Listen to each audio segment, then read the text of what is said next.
자, 유튜브 구독자분들 명품 투자TV의 명품나입니다. 구독, 좋아요 아직 안 누른 사람은 아직 없을 거라고 생각합니다.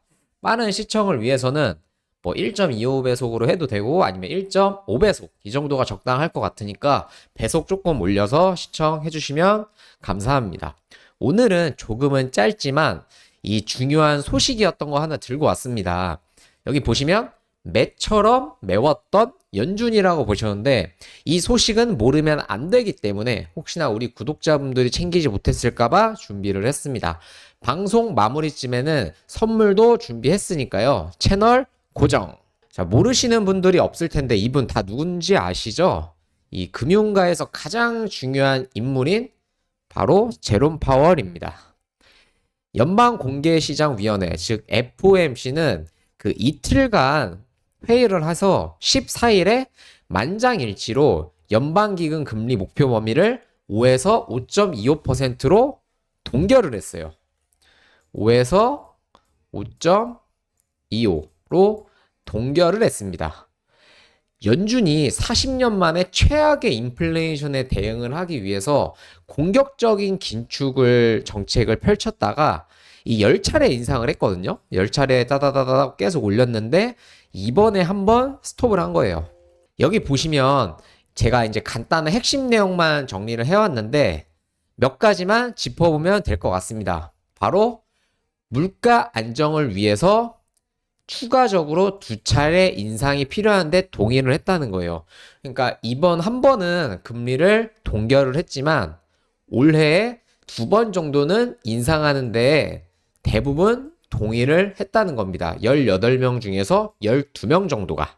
그럼 7월에 금리가 인상이 될까요? 근데 이건 또 확실하지가 않은 게 그 7월 인상에 대해서는 다음번 회의에서 결정한다고 했습니다. 그러니까 뭐 6월 동결에 대해서는 스킵은 아니고 7월 회의도 라이브다. 그러니까 그때 가서 상황 보고 결정을 하겠다고 얘기를 한 겁니다. 요즘 경제가 안 좋고 코로나19 이후 이제 우크라이나 러시아 전쟁으로 인해서 촉발된 위기가 금리를 다시 내리지 않을 거라는 기대감이 있었거든요. 근데 시장과 다르게 오히려 금리를 2번이나 더 인상할 수 있다고 얘기를 한 거예요. 이게 엄청나게 매파적인 발언입니다. 근데 이런 매파적인 회의 결과였지만 오히려 시장에서는 이게 크게 받아들여지지가 않았고 오히려 그 지수가 오르는 모습을 보여줬어요. 왜냐면 그 연준에서 이제 겁은 졌지만 막상 금리를 올리진 않을 거다. 이게 좀 지배적이었거든요. 해서 나스닥 지표 보시면 나스닥 지수가 최근에 계속 아주 그냥 미친 듯이 오르고 있습니다. 금리가 이렇게 오를 때는 원래 지수가 오르는 게 사실 말이 안 되거든요. 금리는 중력과도 같다고 해요. 금리는 중력. 이게 다른 말로 하면 이 금리라는 게 돈의 가치입니다. 그러니까 돈의 가치가 올라가게 되면 당연히 투자 자산, 그러니까 자산의 가치는 상대적으로 평가절하될 수밖에 없는 게 사실이거든요. 근데 금리도 오르는데 지금 자산 가격인 이 주가도 같이 오르는 이상현상이 좀 나오고 있어요. 이 파월 의장이 인플레이션 압력이 아직 계속 높은 상태라고 하면서 이 모든 위원들이 올해 추가 금리 인상이 적절할 것 같다는 견해를 보였다고 얘기를 했는데 지금 보시는 사진이 뭐 같으세요? 이게 약간 점이 여러 개 찍혀 있잖아요. 이게 바로 점도표입니다. 점도표. 이 위원들이, 그러니까 FOMC의 위원들이 앞으로 그해 금리가 어떻게 될지에 대해서 점을 찍은 거예요. 그래서 여기 보시면 23년도에 지금 이쪽에 가장 많은 점이 찍혀 있잖아요. 그러면 여기가 5%, 5.25, 5.5, 즉 5.5에서 5.75까지. 현재가 5에서 5.25니까 두 번 정도 이제 베이비 스텝을 2번 정도 해야지 뭐 빅 스텝을 한 번만 하면은 뭐 한 번만 올리면 되겠지만 2번 올린다라는 거 봤을 땐 아마 베이비 스텝을 2번 한다는 뜻이겠죠? 그러면 올해 기준금리 인하는 절대 없는 걸까요? 뭐 그거에 대해서는 알지 못하겠지만 지금 구간이 여기예요. 지금 구간이 여긴데 이 금리 인하를 예상한 위원들은 없습니다. 한 명도 없어요.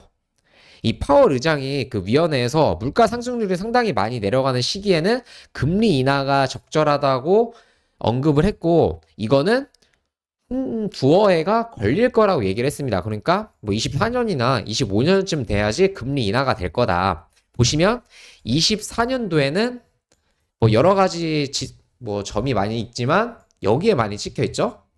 여기에 4.25에서 4.5 그리고 25년도에는 대략 3에서 3.75%가 예상이 되고 있습니다. 복잡해 보였지만 이 점도표라는 거 해석하는 거 그렇게 어렵진 않으시죠? 이거 제가 한번 설명을 해드렸고 이번 FOMC 회의 결과에 대해서 제가 한번 간단하게 설명을 드렸는데 그럼에도 우리 종목들은 수익이 잘 나고 있습니다. 저희가 최근에 이제 수익 났던 종목들 한번 보여드리면 첫 번째 종목 루트로닉. 얘가 어떤 종목인지 많이들 아실 거예요. 이거 뭐 요즘에 TV에도 많이 나오고 그 경제방송에서도 많이 나오잖아요. 얘는 의료 장비 업체입니다.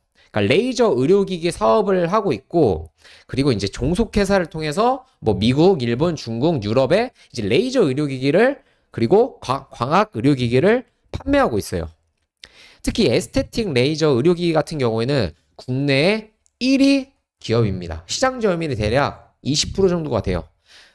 그리고 얘가 작년 매출액이 2,600억 정도가 나왔는데 그 영업이익이 한 554억 정도가 나왔거든요.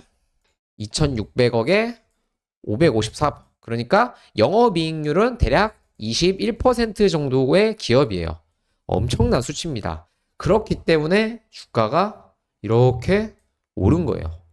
물론 제가 이제 저희가 추천드렸던 가격 대비해서 이렇게 오른 건데 이 종목 잘 보시면 주가가 일봉으로 보면 계속 올랐습니다.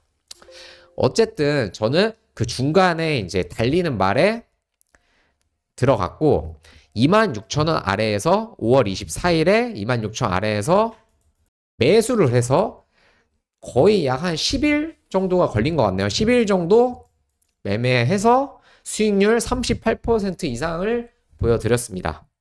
그리고 똑같은 날이네요. 똑같은 날 5월 24일에 실리콘2라는 종목을 나갔습니다. 이거는 방이 다른 방인데 이 실리콘2라는 종목을 나가서 얼마? 매수가 4,500원에서 4,800원 사이. 이날이잖아요. 이때.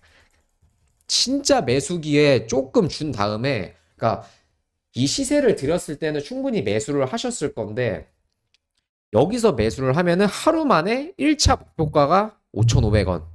1차 목표가를 하루 만에 달성을 했습니다. 그리고 1차 목표가 달성을 하고 일정 기간 뒤에 2차 목표가까지. 그래서 여기서 저는 매도 신호를 한번 드렸었고요. 그리고 2차 목표가인 이때 6,100원일 때 제가 2차 매도 비중 40% 남은 거 전량 청산하라고 얘기를 했습니다. 이거는 이쪽 방으로 이제 오시게 되면 대화 내역을 다 보실 수가 있어요. 대화 내역 다 보실 수 있으니까 제가 실리콘2 추천드렸던 내용 그리고 실리콘2를 1차 매도 그리고 2차 매도까지 완성시킨 내용들 이쪽 방 들어오시면 다 보실 수 있거든요. 그러니까 이 종목들 받고 싶으시면 저한테 문자 주시면 되는데 근데 제가 앞으로 이제 종목이 안 나올 게 아니겠죠? 여기서 현재 준비하고 있는 히든 급등주 주가 조정권에 있지만 곧 수렴 구간에서 5거래일 안으로 15에서 20% 급등이 예상되는 상황입니다. 또한 중기 목표 수익 70% 이상인 종목 010-5650-2953으로 문자 급등 보내주시면 관련해서 상담을 드리도록 하겠습니다. 010-5650-2953 문자로 급등 간단하게만 보내주시면 되거든요. 관련해서 상담 드리도록 하겠습니다.